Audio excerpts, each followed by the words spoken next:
My name is Jessie and I'm the founder of Lonely Conservationists. Today I'm going to be talking to you all about valuing volunteers, how to do it and why it's so important. To start off with, it's important to note why volunteers are so vital, especially in the conservation industry. So in conservation, many of us know that there's not a lot of funding, so many NGOs really rely on volunteers to complete tasks beyond the capacity of funding. By doing so, you're allowing more helping hands to come in and get the work done. This gives you an opportunity to introduce people into the industry who are unable to find employment due to age, experience level, or commitment restrictions. You might be able to have volunteers that are really young, older than what you would employ, and also people who wouldn't have the capacity to work in your organisation full time. This allows you to build an amazing community full of diversities of people and skills, and really allow you to build a really robust network within your NGO. This also gives you a benefit because if you hire within this amazing pool of people, these people already know the other staff, the culture of the work, some of the practices, and it makes onboarding really easy for organisations. So there's so many reasons why a lot of NGOs in Australia have a lot of volunteers helping them out to get their work done. I want to talk about more specifically why conservationists volunteer, and there's 4 main reasons I've highlighted here today. The first one is gaining career experience. I was told in my university degree that you couldn't get a job in conservation unless you had a lot of volunteer experience. So I know a lot of early career conservationists are volunteering so much in order to get the experience that they need to get a job. Other people specialize more, they focus more directly on a specific NGO, a specific company, and they volunteer within that company in order to try and get a paying job with them. Other people just want to contribute to meaningful projects, and they might finally have the time to do so. There's a lot of retirees that volunteer because they have the space and the time to do what they want to do. There's also lawyers, doctors, people outside the conservation industry that volunteer in the time around their normal career because they find these projects to be meaningful as well. So there's lots of reasons why conservationists volunteer, and in fact, it's actually kind of a prerequisite that we do. So here's my very chaotic volunteer journey, and I put this in to really highlight the extent of volunteer work that conservationists do in order to establish themselves in the industry. So as you can see, I've been volunteering since I was 16 and I'm still volunteering now at 28. But in the beginning, I was doing things like, you see those blue chairs down the bottom at age 18, sitting on the side of the road doing glossy black cockatoo counts, lizard surveys, intertidal surveys, leading with Conservation Volunteers Australia. And then when I got into uni, I would start spending my holidays going overseas to get some real-world experience in the industry. And I worked in Thailand, South Africa, Madagascar, Malaysia, Indonesia, and Sri Lanka, working with a whole bunch of communities and on-the-ground conservation projects. In amongst that, volunteered with the Adelaide Zoo, working on some education programs, and I've also done a lot of bird surveys here in Australia. And this leads me to now, where I've been working on Lonely Conservationists. So to explain Lonely Conservationists a bit more, I have to back up a bit and give you a story about my volunteering. So basically in 2019, I had really been struggling to establish myself in the conservation industry, so I decided to pick an NGO and volunteer there until they hired me. I turned out to volunteer 8 hours a day, every day for 6 months, doing complex report writing and data analysis, until a friend sat me down and told me that as long as I was working for free, this organisation was not going to hire me. I was really dejected, thinking that I had all this experience, I had 2 degrees, I had all this amazing network. How come I can't get a foothold into the industry? So as a last hurrah or a sign of defeat, I'm not really sure, I went online and I created a blog I called Lonely Conservationists, and I told my story about how I was feeling frustrated and burnt out with my time in the industry.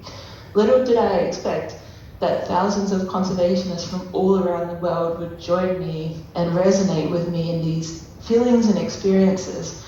And now I have had conservationists from around the world submitting their blogs alongside mine every Wednesday for the past 3 years. So now we're this global and thriving online community of budding and burnt out conservationists. Which brings me to the downsides of volunteering. So usually when you get employed for a paid job, you have a position description, a letter of offer, something that tells you the terms of your employment. So when you're volunteering, often you don't get those terms of employment, which means there's less clarity for what your job is and what's expected of you. Because of this, it's really easy for passionate people to be exploited, just like I did.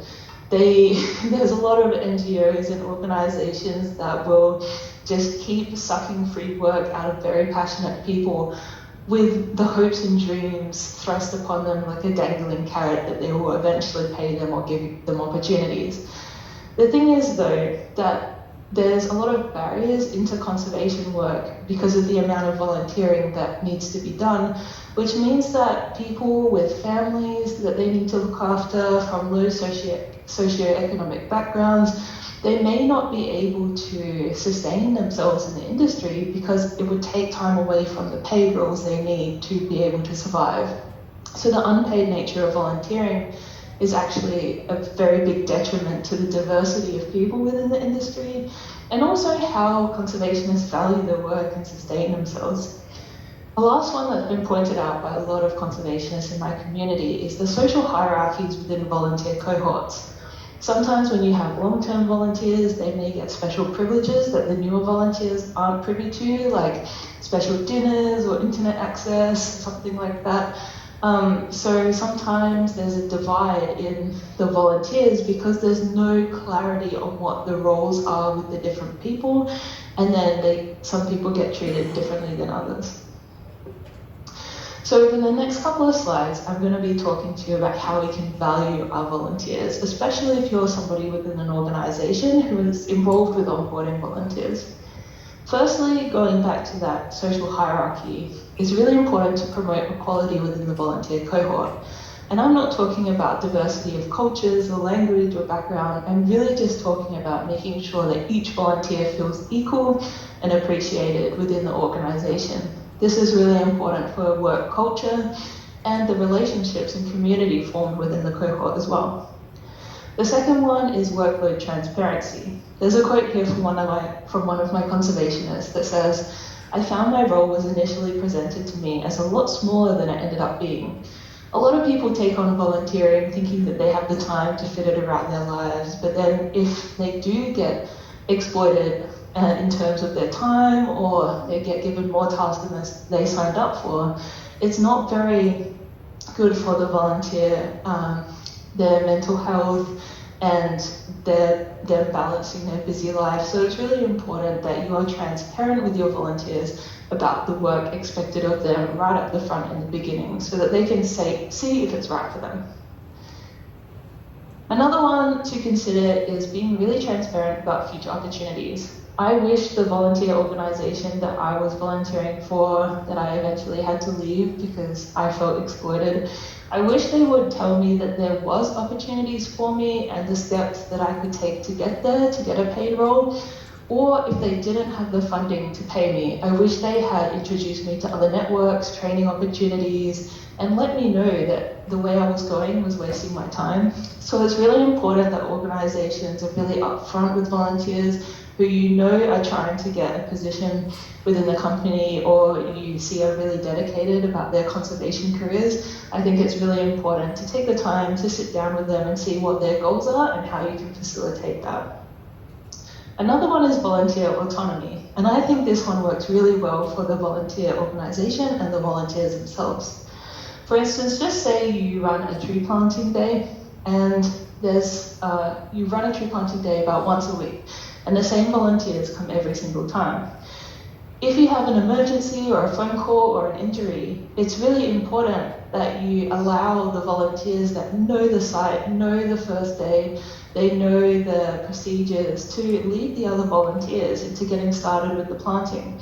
This gives the volunteers a really good opportunity to give an example of their leadership and their autonomy in interviews when trying to find jobs, but it also allows you to have an extra pair of helping hands when you're out there in the field and something crops up. Another one, which is mainly for long-term volunteering stints, like overnight or upwards of a week, couple of days, is providing food and accommodation. Because we don't pay volunteers, giving them food and accommodation kind of alleviates that financial stress and also gives them another incentive to say, like, we look after you, we value your work, and we really want to show our appreciation for you coming on board and helping us out. Even if it's a single day or afternoon tree planting, a tree planting day, you can also bring some thermoses of coffee, bush tea, and some bickies, because that's a really good way to show the volunteers that you appreciate their time and effort.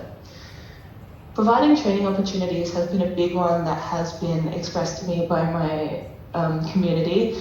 And one of them says here, I was working overseas at an outdoor education camp, and they provided all staff with official kayak and canoe training. It looked fantastic on the resume and proved helpful when looking for work once the volunteering experience was over.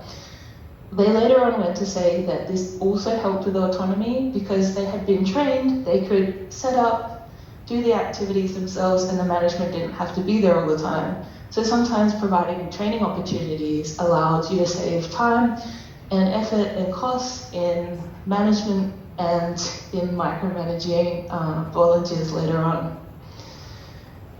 Providing extra services such as childcare, maybe tickets to an event or a staff dinner could be a really good way to value volunteers as well. I have a quote here from a conservationist who said, I was volunteering with a business and they let me bring my 2-year-old son with me and he could play with his toys quietly while I worked. This meant a lot to me as otherwise I wouldn't have the opportunity to volunteer. So that's a good one, but also when I've worked at events, it's been really amazing to have free tickets to the rest of the event or to other days that the event was going on, just as a way to show the organisation's appreciation for my work. The last one is offering a stipend. This one may be the difference between somebody being able to help out and not able to help out if money is a bit of an issue. So just enough money to cover transport costs, accommodation or food could be a really good way to get people involved who maybe the economic side of volunteering has been a real struggle. So I know this is not an option for a lot of volunteer organisations or NGOs, but if you can't offer the food and accommodation, this is a good alternative. Lastly, I want to talk about how we can value ourselves as volunteers, despite what organisations have in store for us. The first one has been really important for me, and that is recognising dangling carrot opportunities. And what I mean by this is when there seems to be an opportunity that you keep working towards, but you never get to hold it in your hands, you never really get there. This has happened to me a lot in the industry, and I think this again ties in with exploiting the passion of a conservationist. So I think it's really good to speak to other staff members from the organisation, other volunteers, maybe there's online reviews, or even speak to the management of the organisation and be really upfront with them, make sure the opportunities that people say are in store for you actually eventuate, because that's really important. This kind of ties into it, but make sure you set your personal boundaries. If you can only volunteer Thursday afternoons, make sure you don't start picking up work Monday mornings, Tuesday mornings as well. Set your boundaries so you only work Thursday afternoons and you stick to that. It's really important because there is usually no contract or outlined position description that you only volunteer in the space that works for you. Also, seeing rest as productive is possibly the most important thing that we as volunteers need to do, but we never remember. We're just not very good at it. So it's really important that we take the time to not push ourselves if everything gets too much. If we feel a bit run down, maybe not going on a tree planting day and instead staying home and watching movies is probably better, because we need to make sure that our energy is conserved, that our own lives are sustainable, and that our cells have a chance to replicate really healthily. I think a lot of conservationists get burnt out and we get really frustrated, and that depletes some of the passion we have for our work as well. So it's really important that we don't take on too much work so we can give the best that we can every time. to help with this, finding a community is really important. So I've been told that in Landcare, there's people working all over the country, and because people are usually working on their own properties, they're a bit segregated, and that is often really tough. So I think it's important to find other people who are working in Landcare or whatever your conservation organisation is. Find the people who are going to help you out, give you advice, share resources, and trust me, everything becomes so much easier once your problems are normalised, once your experience is normalised, and you have people to rely on when you need them. So to finish, I want to hand over some resources that I think would be really good if you're a volunteer and you need other people on your side. So Lonely Conservationist is a great community, if I do say so myself. As I said, there's stories from conservationists every single Wednesday to normalise what you go through, your lived experiences. So the website is lonelyconservationist.com. We're also on Twitter and Instagram. And if you have any questions for me or want to chat anytime, my email is on the slide. Please reach out to me. I'd love to have a chat with you. I've also just released a on-demand education program about how to conserve the conservationists in your organisation, which is for paid staff and volunteers, and it just gives all the information that organisations need to really value the conservationists within their organisation based on the research taken from my community of global conservationists. So you can also access that education program through the Lonely Conservationist website or the RIVA's website as well. Thank you so much for listening to my talk. I'm so sad that I couldn't be here in person, but if you have any questions at all, please don't hesitate to ask or get in touch with me. Thank you for listening.